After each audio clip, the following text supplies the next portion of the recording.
ఈ సీజన్లో సిఎస్కేని గాయాలు చాలా దారుణంగా వెంటాడుతున్నాయి. ఏ ప్లేయర్ అయితే పర్ఫార్మెన్స్ మంచిగా ఇస్తున్నాడో ఆ నెక్స్ట్ మ్యాచ్కి ఆ ప్లేయర్ గాయం బారిన పడుతున్నాడు. ఎస్ఆర్హెచ్తో జరిగిన మ్యాచ్లో లక్ష్యాన్ని ఛేదించడానికి దిగిన సిఎస్కే కూడా మొదట బాగానే ఆడింది. ఓపెనర్లు జాగ్రత్తగా ప్రారంభించి తర్వాత వేగం పెంచారు. పవర్ ప్లేలో మంచి పరుగులు రావడం వల్ల మ్యాచ్ సిఎస్కే వైపు వెళ్తుందని అనిపించింది. కానీ అసలు సమస్య ఇక్కడే మొదలైంది.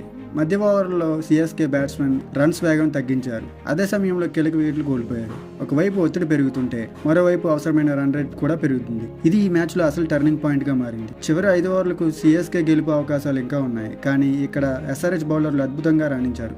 ప్రతి బంతిని జాగ్రత్తగా వేసి బ్యాట్స్మెన్పై ఒత్తిడి పెంచారు. బౌండరీలు రావాల్సిన సమయంలో డాట్ బాల్స్ పెరగడంతో సిఎస్కే పూర్తిగా ఒత్తిడి పడిపోయింది. చివరకు 20 ఓవర్లో 184 పరుగులకి పరిమితమైంది. 10 పరుగుల తేడాతో ఓడిపోయింది. సిఎస్కే ఓడిపోవడానికి కారణం ఏంటంటే మధ్య ఓవర్లో నెమ్మదిగా ఆడడం, కీలక సమయాల్లో వికెట్లు కోల్పోవడం, చివరి ఓవర్లో ఒత్తిడిని తట్టుకోలేకపోవడం. ఈ మ్యాచ్ మీకు ఎలా అనిపించింది? సిఎస్కే ఎక్కడ తప్పు చేసింది అనుకుంటున్నారు?